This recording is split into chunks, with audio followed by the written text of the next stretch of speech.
Good morning and welcome. I'm your host, and you are tuning in to the Stylo News Intelligence Update for the 20th of August, 2026. This is our Morning Africa Situation Report explainer. We've designed this program to give you a clear, objective, and fact-driven look at the continent's operating environments over the past 2 weeks. We're going to dive into the data, the geography, and the precise patterns shaping today's security landscape. Let's get right to it. Before we jump into the briefing, I want to mention that this update is sponsored by ProWave AI. They're the developers of Stylo Intel, which is the advanced AI-powered open-source intelligence program analysts use to build these exact assessments. They're also the team behind Stylo News, the commercial version you can use right now on the web and through mobile apps, bringing you AI-powered news on demand. Looking at our agenda for today, we have 4 main areas. First, Central and East Africa. Second, the West Africa security landscape. Third, the North Africa threat environment. And finally, our forecast and social sentiment analysis. Section 1. Central and East Africa. Taking a look at the Eastern Democratic Republic of the Congo, or DRC, we're tracking the primary driver of regional insecurity. The highlighted zones indicate where active insurgent and terrorist elements are heavily concentrated.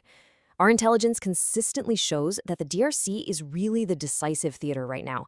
The conflicts unfolding here are active, strategically unresolved, and they're casting direct ripple effects that dictate the security calculus for all the neighboring nations. To really grasp this theater, we need to evaluate the major non-state actors on the ground. First up, we have the ADF, aligned with the Islamic State's Central Africa province. Our sources assess this group as a clear terrorist threat, actively targeting civilian populations and Congolese armed forces. Then there's the M23. Now, unlike the ADF, M23 operates as a highly capable conventional insurgent force. They hold territory and engage in direct military confrontation. Finally, we're tracking the FDLR. They are a heavily destabilizing non-state actor, and their continued presence is a major strategic trigger for interstate tension, particularly with Rwanda. When we look at national stability across this theater, a pretty stark contrast emerges. The DRC is currently assessed as highly unstable. It's facing a perfect storm of simultaneous crises: armed conflict in the east, a severe Ebola outbreak, and localized urban unrest far from the front lines. On the other hand, Uganda and Rwanda are assessed as internally stable. They both maintain strong central state control and institutional cohesion. But it's absolutely crucial to note their stability remains strategically tense. They are highly exposed to the spillover effects from that DRC border. So what does this all mean on the ground? Well, the impacts are hitting at the local, national, and international levels.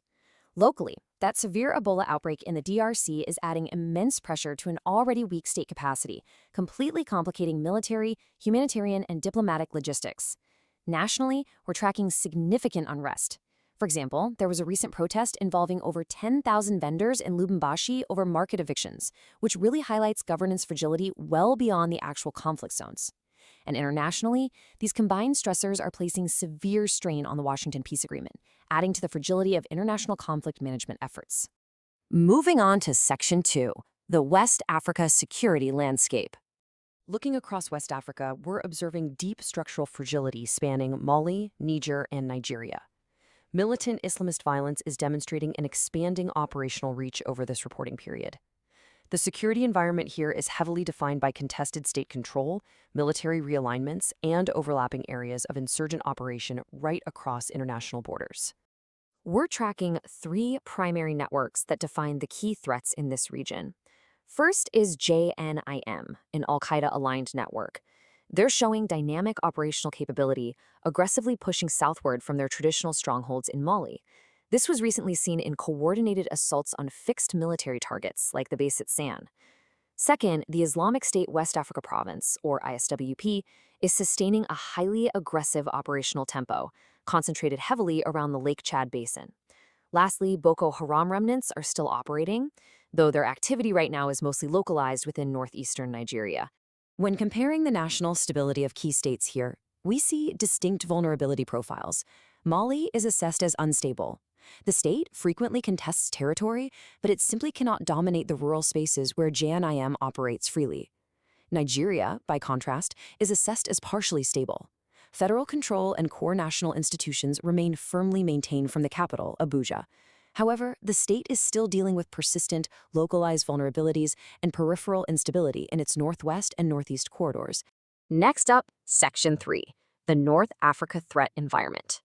Our intelligence findings in Libya show a crucial shift. Rather than serving solely as a focal point for direct, large-scale attacks, the region is currently operating as a permissive transit and facilitation environment. Its southern and desert regions are acting as a major logistical hub, structurally enabling illicit movement across the broader continent. This threat environment is sustained by overlapping clandestine networks. We're tracking ISIS remnants operating out in the desert, AQM and JNIM facilitation routes moving down through the south, alongside local militia criminal smuggling operations. Now, these networks aren't always ideologically aligned, but they do frequently cooperate on a tactical level. This cooperation is absolutely crucial because it enables the movement of personnel, weapons, and funds that directly resupply extremist activity all the way down into the Sahel. Finally, Section 4. Forecast and social sentiment. Aggregating our intelligence collection across digital footprints gives us some really essential context. Across social media, we're seeing hashtags like #DRCongo, #M23, and #Ebola dominating the regional discourse.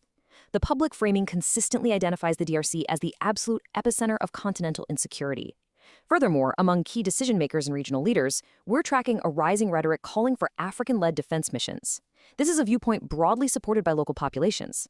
It really reflects a growing mission fatigue with outside interventions and a distinct push for localized, collective security solutions. Based on our analysis of the past 2 weeks, there are 3 near-term flashpoints you should be watching. Number 1, the extreme fragility of the DRC-Rwanda peace framework. Any breakdown in diplomacy there will likely result in immediate, renewed cross-border military activity. Number 2, sustained JNIM pressure in West Africa. Specifically, watch for their aggressive push to contest logistics lines and advance southward. And number 3, continued ADF and ISCOP operations in the Central African theater, as they maintain their status as a persistent transnational terrorist threat. That concludes our Morning Explainer. For deep dive analysis on these exact flashpoints, join us on the Stylo News Intel Update Morning Podcast. This short program serves as a lead-in to cue you to our extended, comprehensive briefing.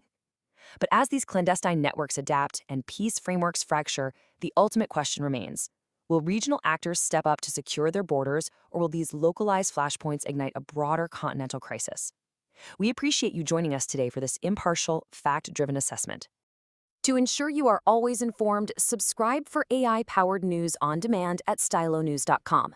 You can follow the link on this post or listen to the extended Stylo News Intel Update podcast on your favorite channel. Thank you for tuning in and have a secure, informed day.